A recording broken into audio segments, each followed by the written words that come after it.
Uh, Good evening, viewers and listeners of Concerned Citizens Media. Thank you again for coming back. I always appreciate you sharing your time with me. Today is January the 9th, 2024. I have several news updates to share with you.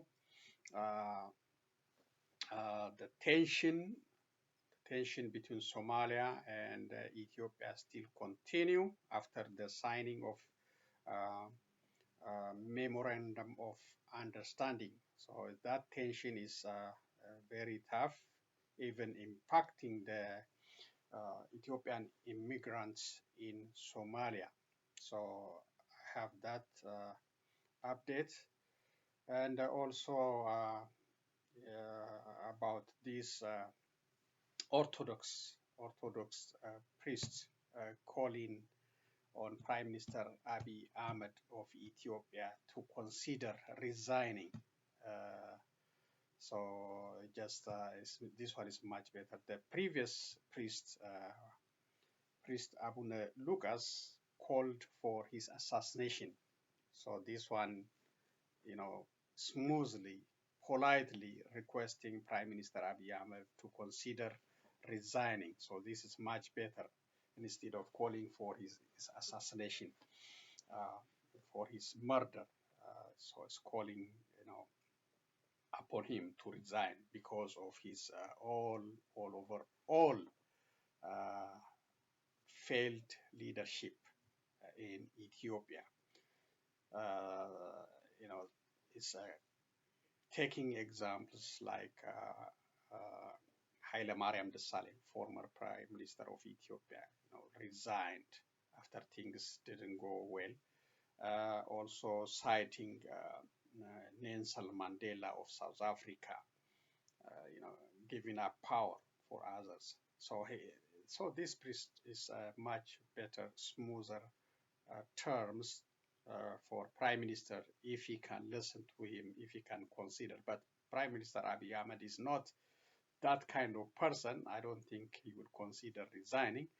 Concerned Citizens Media repeatedly call upon him to resign, really, multiple times because of his failed leadership in that country. Nothing positive coming out. All we hear is death, destruction, displacement, or misery. Even the current diplomatic engagement, failed diplomatic engagement with Somaliland. So that's, just a little bit, if you can understand. But the general meaning is just telling Prime Minister, please, your leadership is a failure. Please consider, just like your predecessor, Haile Mariam Desalegn, and also take the example of South African leader, former leader, Nelson Mandela. So consider resigning. Your leadership is a failure. That's a general level. Let's listen to it and continue from there. And the credit for this one is Anchor Media or Masai Mekonnen. ሊቀ ጳጳስ የነበሩት ብፁዕ አቡነ ቄርሎስ አብይ አህመድ እንደ ጠቅላይ ሚኒስትር ኃይለማርያም ደሳለኝ ስልጣን እንዲለቁ ጠየቁ። አብይ አህመድ በኢትዮጵያ ታሪክ ከፍተኛ ሰቆቃና ግፍ እንዲፈጸም በማድረግ ተወዳዳሪ የሌለው ገዢ መሆኑንም ብፁዕ አቡነ ቄርሎስ ገልጸዋል። ብፁዕ አቡነ ቄርሎስ በቅርቡ ባስተላለፉት መልእክት ጠቅላይ ሚኒስትሩ ከትዕቢትና ከንቀት ምንም የሚያገኙት ትርፍ እንደሌለ ተገንዝበው ኢትዮጵያንና ሕዝቧን ወደ ገደል እየገፉት ካለው አካሄድ እንዲመለሱም ጥሪ ያደርገውላቸዋል። ኔልሰን ማንዴላ ለህዝባቸው ሲሉ ስልጣን መልቀቃቸውን አቶ ኃይለማርያም ደሳለኝም በገዛ ፍቃዳቸው ቦታውን ለሌላ ማስረከባቸውን በመጥቀስ አብይ አህመድ ይሁሉ መከራ በሀገሪቷ ላይ ሲዘንብ ለምን ተመሳሳይ ውሳኔ መወሰን እንዳልፈለገ አጽንኦት ሰጥተው ያነሳሉ።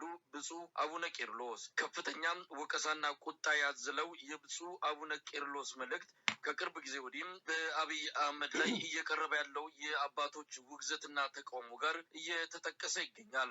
ይምከሩበት፣ ያውጡት፣ ያውርዱት፣ ጥሩ አይደለም።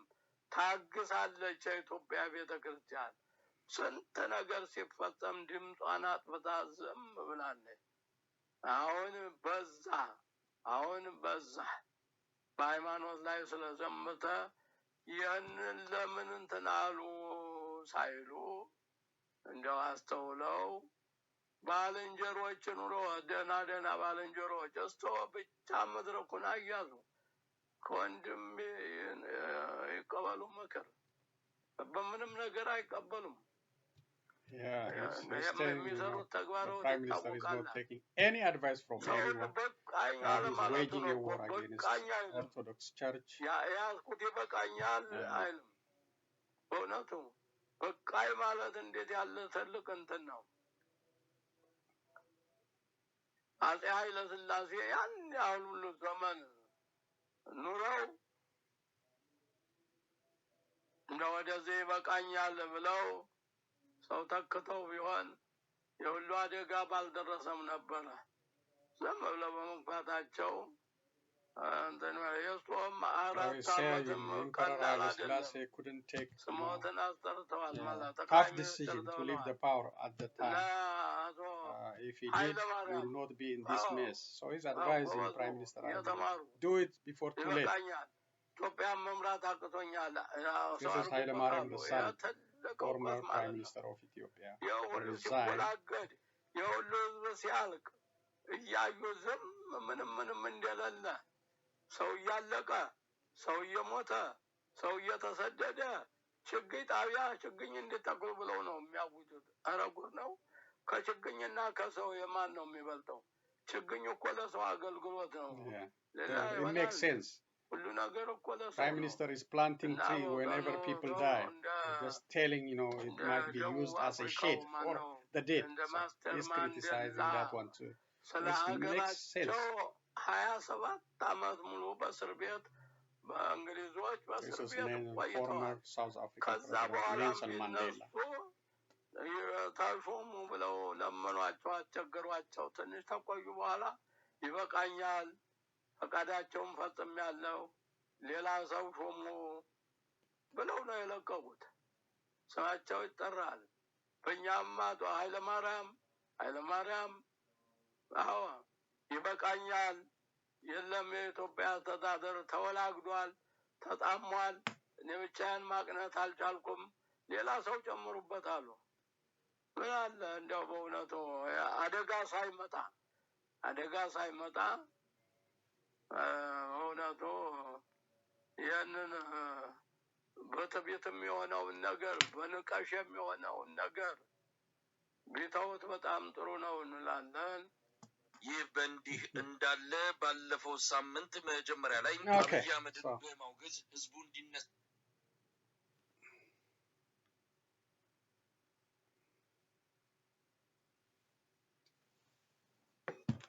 So that is a much better tone for Prime Minister Abiy Ahmed of Ethiopia to consider resigning before things out of control. Appreciate Abuna Keros,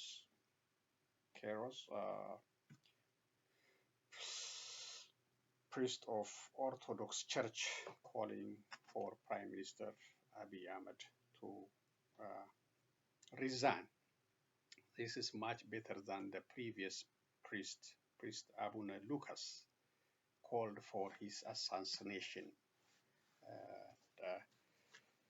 We'll see if Prime Minister Abiy Ahmed cares about those, dissenting voice coming from Orthodox churches and from politicians. But so far, he is not. He will continue until the end.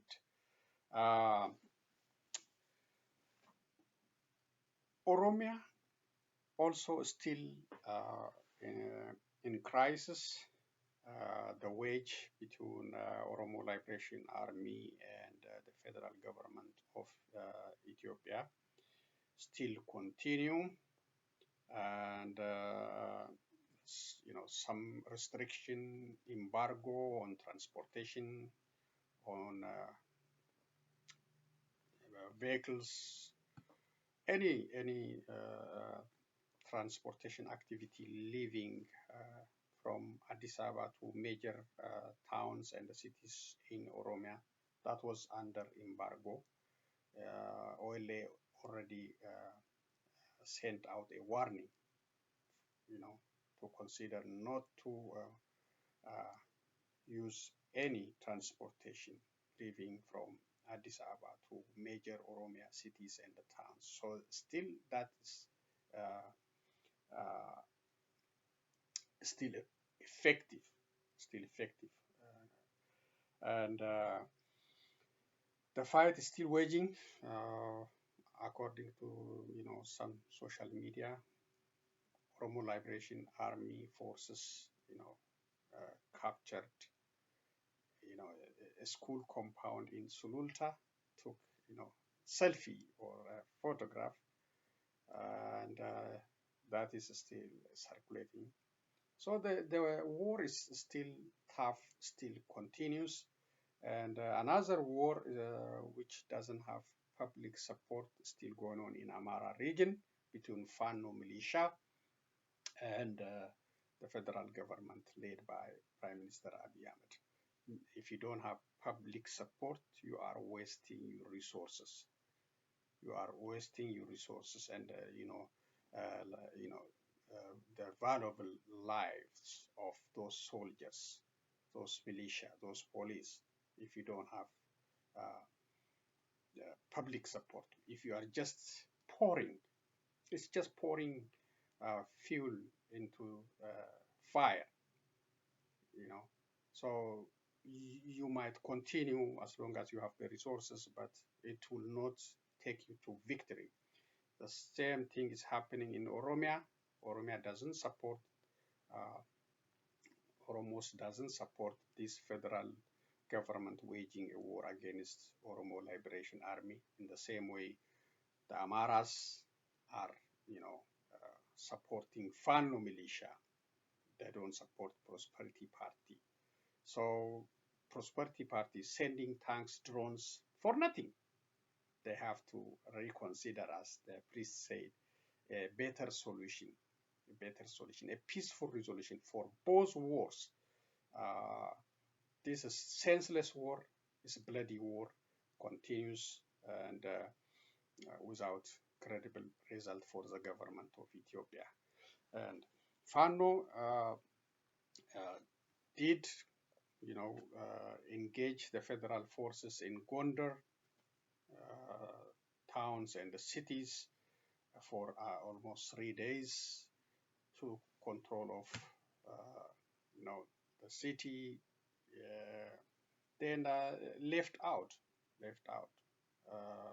in the same way they did in Debre Berhan. They came, they conducted military operation, they killed whatever they want to kill, they took out Prosperity Party supporters, and took hostage, and get out. So that may be a military strategy for them as a guerrilla war, but they should be, settled.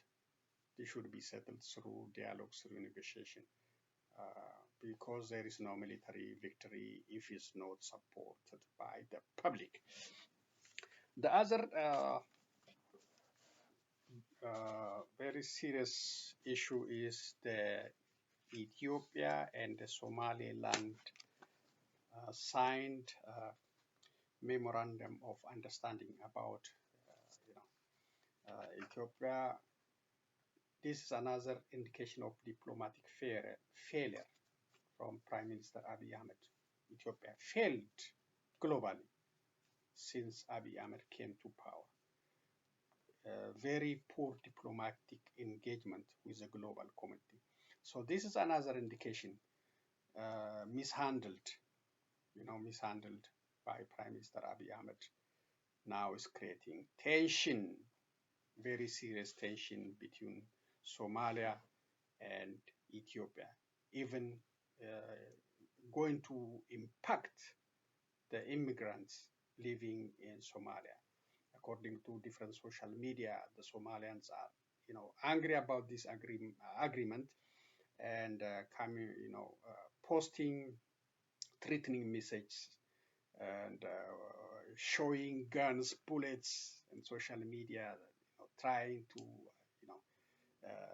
attack Ethiopians living in Somalia, especially Oromos, because they consider Prime Minister Abiy is from Oromia. So that's a very serious one. That's a very dangerous impact of that signed agreement. The other update is the Somalian president also nullified that agreement. I have the video, next video, and he's busy conducting Sheikh Mohammed. He's busy conducting diplomatic engagement with neighbors. He was in Eritrea. I think maybe he's still there. I don't know. He was there for 2 days, starting yesterday. He was in Egypt. He's conducting the diplomatic phone calls, and Ethiopia didn't get any support from EU, Turkey, USA, Egypt. Nobody, even Eritrea. All are expressing support for Somalia. They disagree what Ethiopia did with the Somaliland, the signed deal. So that's a failure for in a diplomatic front. Very, very bad one. And the both countries, Ethiopia, removed its ambassador from Somalia, and Somalia also removed its ambassador from Addis Ababa, Ethiopia. And the Somaliland, defense minister resigned, angry because the Somaliland president didn't consult the parliament, and he's just doing by himself. So that is wrong too. This is a major thing, major uptaking. It should be consulted with the parliament. So this is a very tough one, and Ethiopia didn't get any support from international community. All, including the African Union, is against this peace deal. And Oromo Liberation Army also sent out this press statement. Let me read about this, the danger related with this. OLF gravely concerned over safety of Ethiopian nationals in Somalia as a tension over Ethiopia-Somaliland Memorandum of Understanding escalates. This is credit for Addis Standard. Opposition group, the Oromo Liberation Front, OLF, has expressed grave concern over escalating tension between Ethiopia and Somalia following the signing of MOU, Memorandum of Understanding, between the Ethiopian government and Somaliland. In quotation, it says, "We call for calm and understanding from all sides, urging the respect of refugees and the civilian citizens on both fronts during these emotionally charged times." End of quotation. A statement issued on Sunday by the party's Foreign Relations Office said, in quotation again, "In the past, similar occurrences between these states have repeatedly inflicted enduring wounds on Oromo refugees and civilians." End of quotation. The statement came in the backdrop of growing calls and agitation on social media to expel Ethiopian citizens, in particular the Oromo, Prime Minister Abiy Ahmed's ethnic base, from Somalia. It is, in quotation, "It is crucial to recognize that refugees fleeing Ethiopia, whether Oromos or others, bear no ill intention toward Somalia. Many, both refugees and non-refugees residing in the proximity have coexisted and are closely engaged in trade, farming, grazing, and worship, end of quotation, OLF conveyed. In this critical time, again in quotation, in this critical time of heightened political tensions, we implore you to protect Oromo and other Ethiopian refugees residing in Somalia, end of quotation. The party urged the international community and all neighboring countries to intervene, in quotation, before significant damage befalls the region, end of quotation, as a result of impending conflict. The signing of the Memorandum of Understanding, which grants Ethiopia access to the sea in return for international recognition for Somaliland, has caused outrage across Somalia. On 6 January 2024, the Somaliland President Hassan Sheikh Mohammed signed a law nullifying the deal. Somalia regarded Somaliland as one of its regions and has shown commitment to protecting its sovereignty, whereas Ethiopia said the deal does not violate any laws or international norms, noting that other countries have also pursued economic partnership in the region. Credit Addis Standard. So that is, the tension still continue, and Ethiopia is not getting positive feedback from regional and international communities. It's a bad diplomatic approach. This one is about test results for Addis Ababa city employees. This is also controversial. Some call it for eliminating Amharas from Addis Ababa employment and bringing Oromos. So it's controversial, but it's out now. Let me read what it says. Over 40% of city employees pass competency assessment. The Addis Ababa City Administration has officially announced the outcomes of the competency assessment carried out by the Public Service and the Human Resource Development Bureau.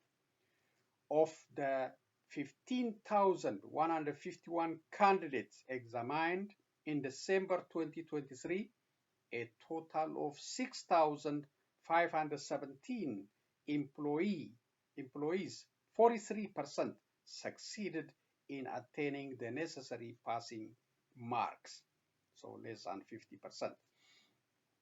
The purpose of this evaluation was to gauge the competency and the qualification of the city employees. Aso Gabre, the head of the Public Service and the Human Resource Development Bureau, provided a detailed breakdown of the results. Within the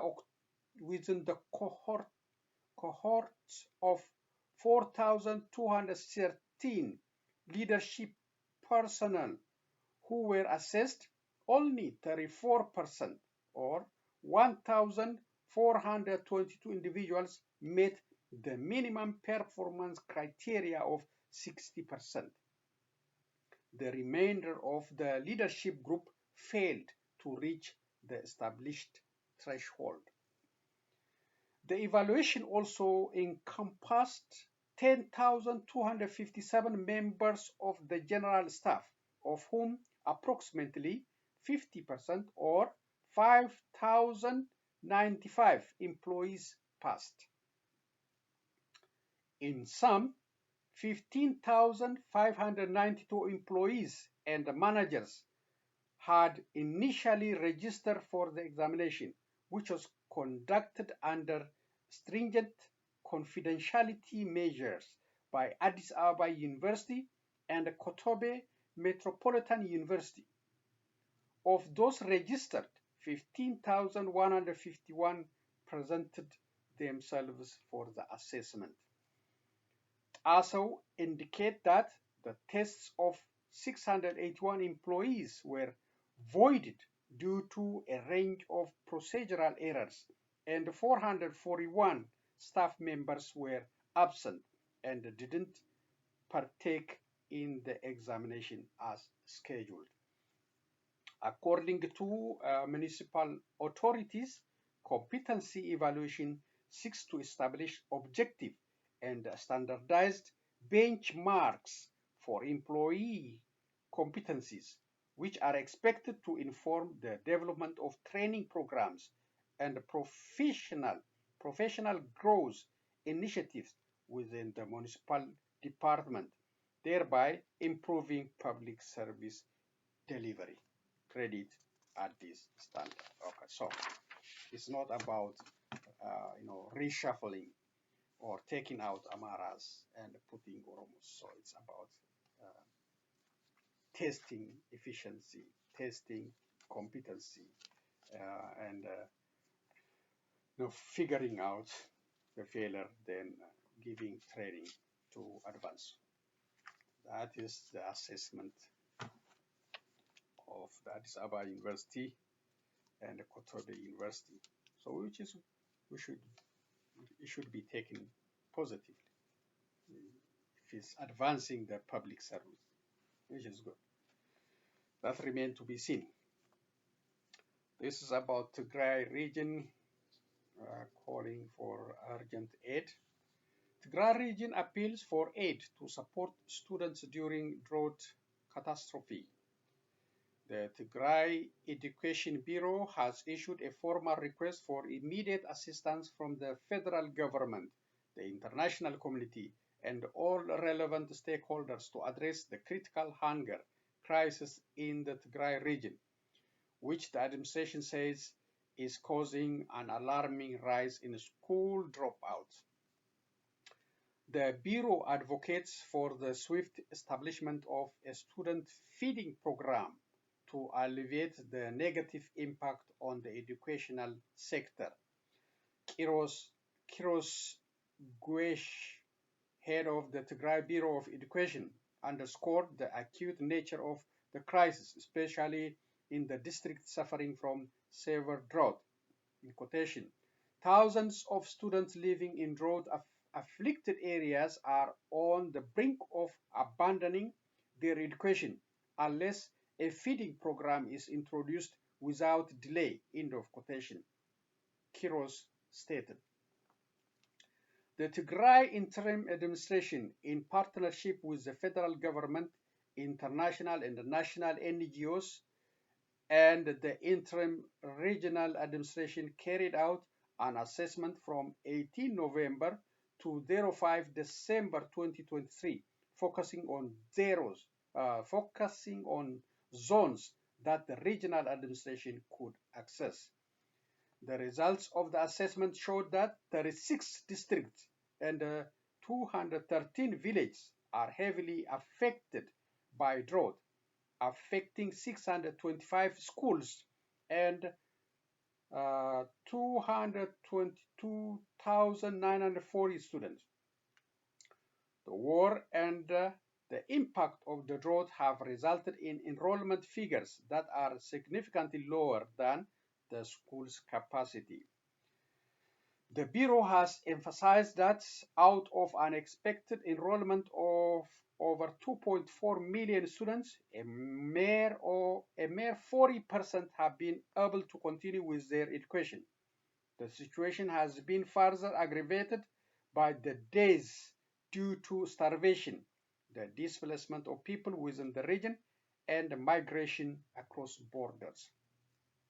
Moreover, numerous students were unable to participate in the recent 8th grade national exams due to the debilitating effects of hunger. With no harvest anticipated for nearly a year, the Bureau anticipates the situation will worsen and urgently calls for international humanitarian aid and the initiation of school feeding programs to support the children at risk of educational discontinuation. To effectively manage and coordinate aid efforts, the Tigray Education Bureau has created a specialized unit in cooperation with pertinent stakeholders to ensure the efficient and adaptable implementation of school feeding programs, according to Kiros. Alam Abraham, the head of the drought-stricken Arab district, highlighted the critical situation in Duhan, the district's capital, where students are ceasing their education due to severe food shortage. He mourned the loss of life, reporting that at least 77 people have succumbed to the droughts in our district. According to a recent article published Addis Standard, the Tigray Interim Administration has urgently appealed to the global community for humanitarian assistance as the region confronts on looming disaster caused by the aftermath of war and severe droughts. The statement warns of a large-scale humanitarian emergency in the Tigray region, evoking the memory of 1984-1985 famine that led to a substantial loss of life across Ethiopia, thanks to Addis Standard. So that is the challenge, but the federal government still stands on its report like no deaths related to starvation. But according to this statement, this report, already 77 individuals lost their life, sadly. And the Tigray Interim region called for immediate federal action and international action to save lives. We don't know what the federal government is, doing, answering this call, and we don't know about the international community. Also, we don't have the report. That's a serious one, and the same may be happening in Oromia, but we don't have anyone speaking on behalf of Oromos.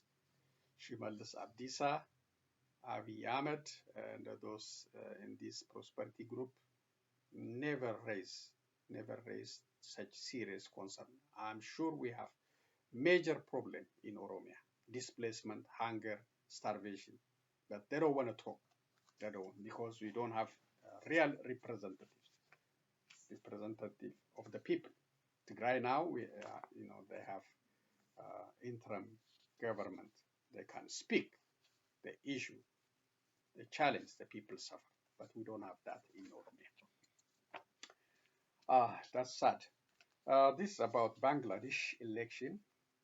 Bangladesh election, Prime Minister Sheikh Hasina wins fourth term in controversial vote. Bangladesh Prime Minister Sheikh Hasina has secured her fourth straight term in a controversial election. Mrs. Hasina will serve another 5 years in office after her party, the Awami League, and its allies won 223 of 300 parliamentary seats contested. With the main opposition, Bangladesh Nationalist Party, boycotting the poll, Mrs. Hasina's party and allies are expected to win the remaining seats as well. The BNP alleged the poll was a sham. Sunday's result comes after mass arrests of BNP leaders and supporters. That's shame on Bangladesh. The same happened under Abiy Ahmed, arresting opposition leaders, closing opposition party offices, and claiming victory. That's shame. Official figures suggested a low voter turnout of about 40%, though critics say even those numbers may be inflated. In comparison, the last election in 2018 had a vote turnout of more than 80%. Political analyst Badiul Alam Majumdar told the BBC that the election commission was inflating the voter turnout. In quotation, from different sources and the media reports, we have seen that the turnout provided by the election commission does not match with the reality, end of quotation, he said. Independent, almost all of them from the Awami League itself, won 45 seats, and the Jatiya party won 8 seats. Results are expected to be announced officially later on Monday. It's already announced that she won. It is the 5th term in total for Mrs. Hasina, who first became prime minister in 1996 and was re-elected in 2009, remaining in power since then. In quotation, I am trying my best to ensure that democracy should continue in this country, she told reporters as she cast her vote. But it doesn't look like you are advancing fair and free election according to this report. But you won. This is Secretary of Anthony Blinken remark to the press after his thank you tour in Jordan, Saudi Arabia, United Arab Emirates, Israel. He just going back and forth, advancing Israeli agenda, providing weapons. Shame. That's really shame. And the war still continues. The bombardment still continues. They didn't call for ceasefire. They just providing weapons and doing cover up for Israel, so that she will not be punished for the war crimes in International Criminal Court. And thanking those Arab leaders. Thank you for standing by, and being silent and just giving lip service for Palestinians. Let me read what it says. This is one page too. This is Secretary Anthony Blinken. We have just finished our 3rd day of a trip that thus far has taken us from Turkey to Greece to Jordan to Qatar to the United Arab Emirates to here in Saudi Arabia. Everywhere I went, I found leaders who are determined to prevent the conflict that we are facing now from spreading, doing everything possible to deter escalation, to prevent a widening of the conflict. Yes, that was the target. And he's traveling, visiting them, and to appreciate them. Thank you for sitting back when Palestinians are murdered. Appreciation tour. We also talked about the future for the region, and I think there is broad agreement on a few basic objectives. First, that Israel and the Israelis should be able to live in peace and security, free from fear of terrorist attacks or aggression from any of their neighbors. Second, that the West Bank and Gaza should be united under Palestinian-led governors. Third, the future of the region needs to be one of integration, not division, and not conflict. And fourth, for that to happen, we need to see the establishment of an independent Palestinian state.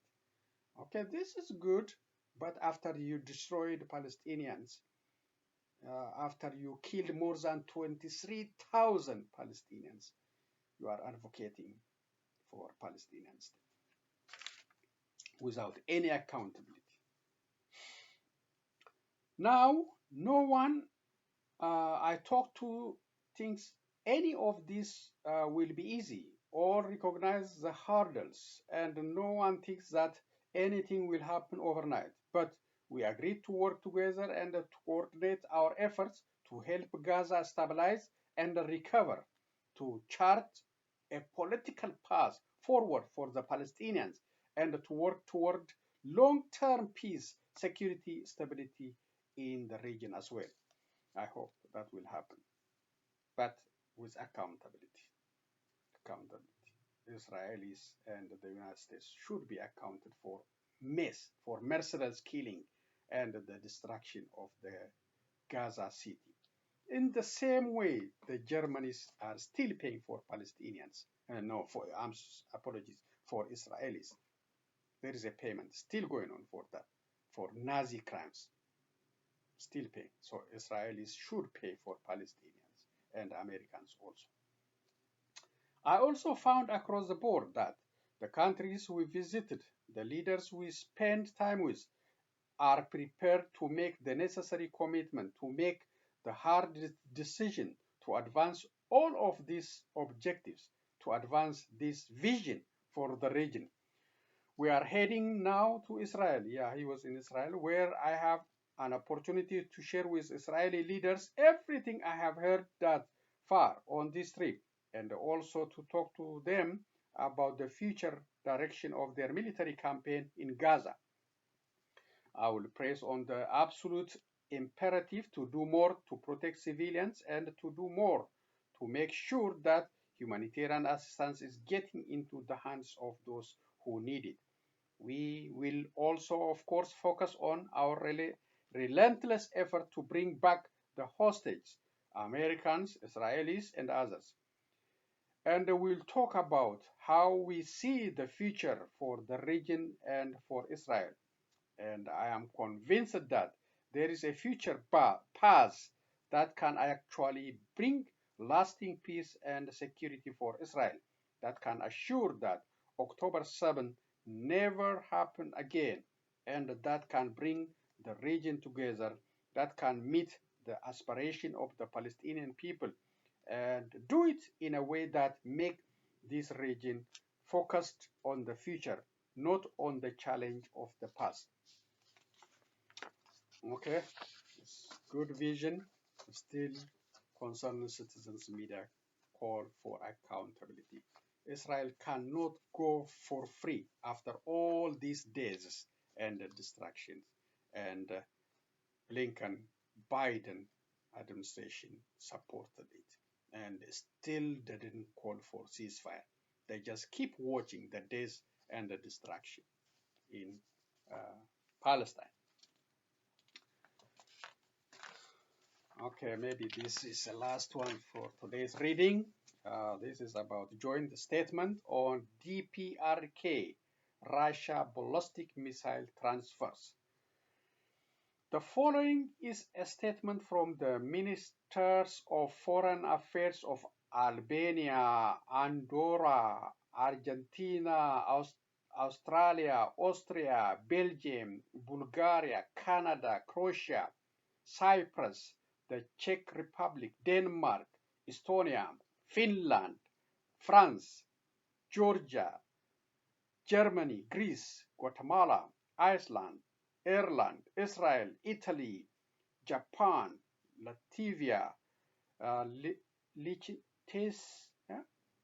Liechtenstein, Lithuania, Luxembourg, Malta, Moldova, Monaco, Montenegro, the Netherlands, New Zealand, North Macedonia, Norway, Palau, Poland, Portugal, the Republic of Korea, Romania, San Marino, Slovenia, Spain, Sweden, Ukraine, the United Kingdom, the High Representative of the European Union, and the Secretary of State of the United States of America, who are missing.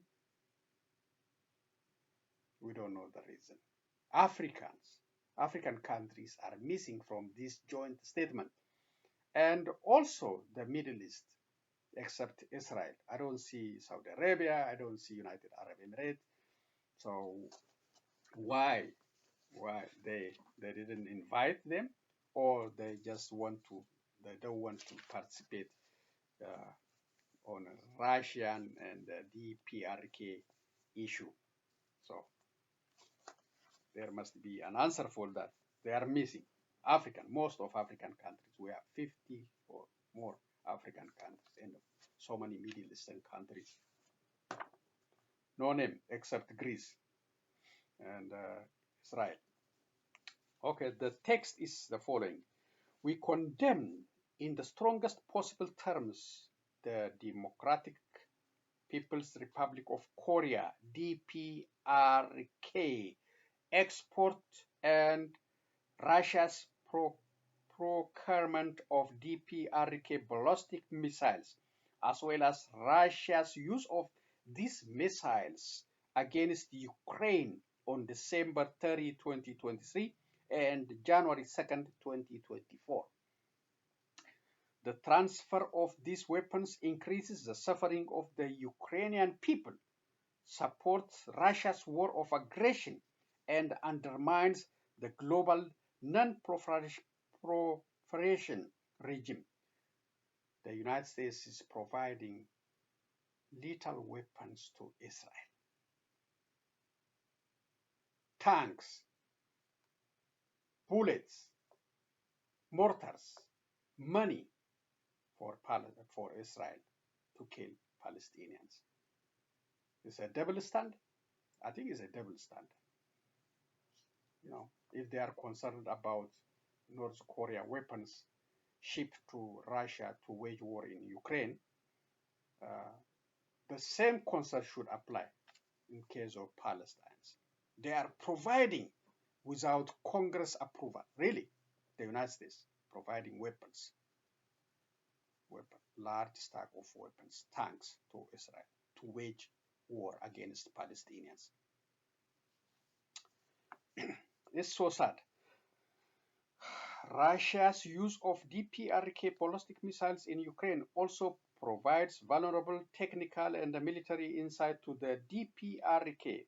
We are deeply concerned about the security implication that this cooperation has in Europe, on the Korean Peninsula, across the Indo-Pacific region, and around the world.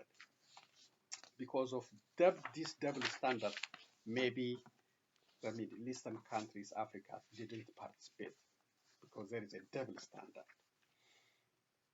Our government stands together in resolute opposition to arms transfer between the DPRK and Russia. The transfer of ballistic missiles, along with any other arms and related material from the DPRK to Russia, flagrantly violates multiple United Nations Security Council resolutions, namely Resolution 1718, 2006, Resolution 1874, 2009, and Resolution 2270, 2016, that Russia itself supported. We are closely monitoring what Russia provides to the DPRK in return for these weapons exports. We call on the DPRK and Russia to abide by relevant United Nations Security Council resolutions and to immediately cease all activities that violate them. Please, USA. I know USA has sponsored this. So please sponsor the same resolution when it's come to Palestine. Starting from yourself. Don't provide weapons, lethal weapons, to Israel. Stop. Your weapons, our money is killing, destroying Palestinian property, is killing Palestinians, our taxpayer money. Stop this double standard. We urge all UN member states, including all members of the United Nations Security Council, to join us in condemning Russia and the DPRK's flagrant UN Security Council resolution violation. As Russia launches waves of missiles and drones against the Ukrainian people, We will continue to stand together in support of Ukraine.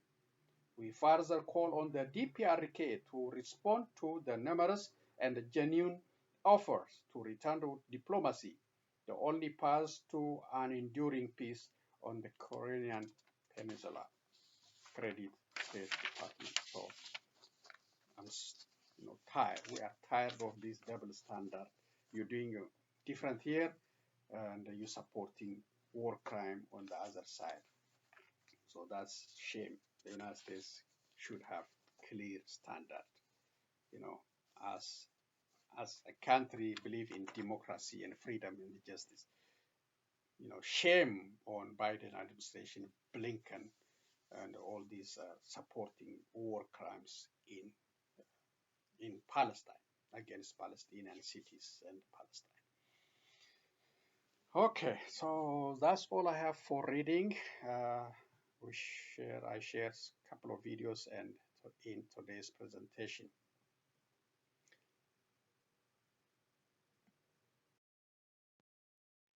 So the first video I want to share with you is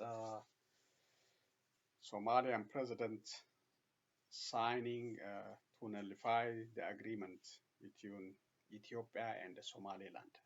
So we'll continue from there. A couple of videos after that. On Saturday, Somali President Hassan Sheikh Mohamud signed a law nullifying the memorandum of understanding signed between the government of Ethiopia and Somaliland. The symbolic move comes as Ethiopia and the breakaway Somali region signed a deal on January 1st. As part of the highly economic and political agreement, Somaliland plans to lease a 20-kilometer stretch of land along its coastline to landlocked Ethiopia. Somaliland President Musa Bihi Abdi said the deal included a statement that Ethiopia would soon recognize the territory as an independent country. That is where the bone of contention lies. Somaliland is a self-declared republic. It has taken issue for years with the process and the legally binding character of the State of Union law, which was to form a unified country after Somalia and Somaliland respectively gained independence from Italy and Britain. The AU chairperson urged Ethiopia and Somalia to engage without delay in negotiations to settle their differences. Searching for a reliable used hatchback? Shop the area's best selection of affordable vehicles at unbeatable prices. Want a vehicle with low... Without the truth, there's no light. Without light, there's no path from this darkness. If you really care about the lives lost here, you should honor the lives lost and call for a ceasefire in Palestine. Ceasefire now!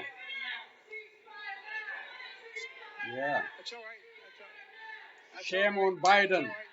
I didn't know Biden administration is like this. For 90 days, keep watching the death and the destruction in Palestine. It's not expected from Democrats, really.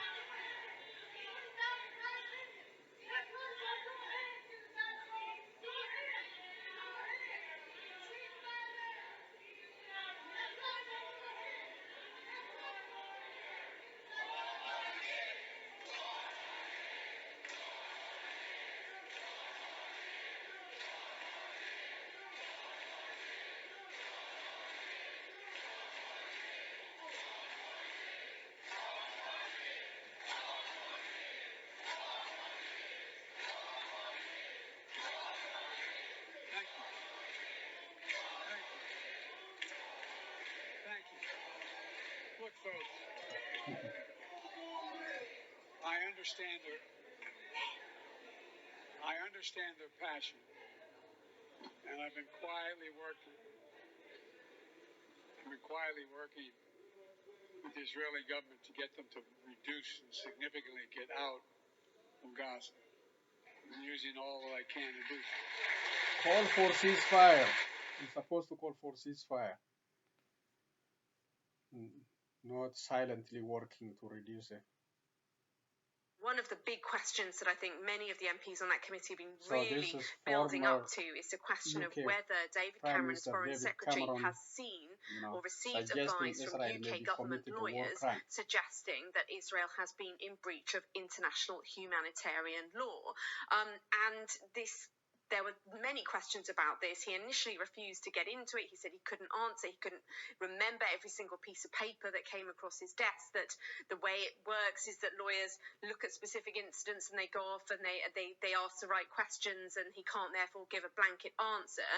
But eventually he did acknowledge that it was something he was concerned about. Let's have a quick lesson. If you're asking me, am I worried that Israel has taken action that might be in breach of international law because this particular premises has been bombed or whatever? Yes, of course I'm worried about that, and that's why I consult the Foreign Office lawyers when giving this advice on arms exports. So that's why I don't. So if you put it that way, I'm happy to say yes, of course. Every day I look at what's happened and ask questions about, is this in line with international humanitarian law? Could the Israelis have done better to avoid civilian casualties? Of course I do that. Now, it's interesting, David Cameron is very much regarded as a smooth political operator. Many people see that as one of the reasons that, under pressure, Rishi Sunak brought him back into the cabinet. But I think certainly we are seeing him under real pressure from the questioning from the MPs on this committee, cross-party MPs, but also from the chair, Litia Kearns, who is a Conservative herself. And indeed, he also faced a real challenge repeatedly on the question of whether or not Israel had occupied Gaza. Again, this was something that he didn't really want to be drawn into, but eventually he did say, well, it is a de facto occupation of Gaza. And he said there are therefore issues around he was concerned about how much aid was getting into Gaza, and he had big questions for Israel about that as well. Also seemed a little bit not particularly sure-footed on the question of British hostages. He was clearly concerned about what he could and couldn't say about this, acknowledging that there are 2 hostages, British nationals, who are held by Hamas in Gaza, but couldn't comment, he said, on their status. He didn't know whether they were alive or not, and then also seemed to get into a bit of a muddle about how many others had already been released or not. Eventually the Foreign Office, with Foreign Office assistance of the officials there, he kind of explained, well, actually this is something that is under the control of the Israeli authorities, but more than 300 British nationals or their dependents in Gaza itself, not held hostage, have been held home, and there are only a couple more there potentially still trying to get out who haven't been able to yet, but there are more there who don't want to leave at present. Also talked about his longer-term goals and the importance of working with allies to find a long-term peaceful solution for the area.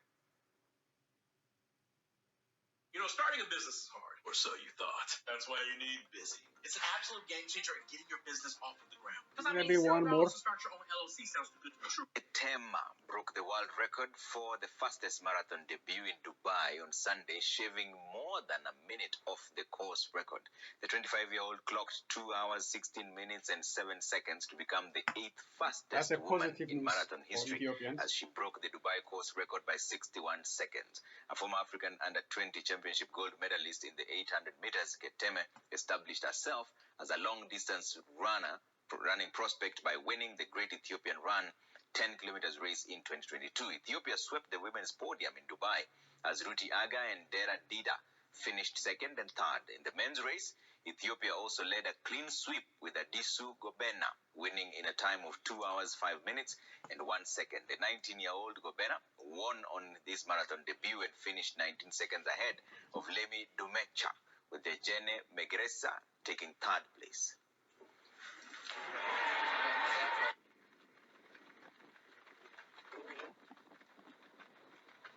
It seems like most of them, or all of them, from Oromia, Ethiopia. Congratulations to them.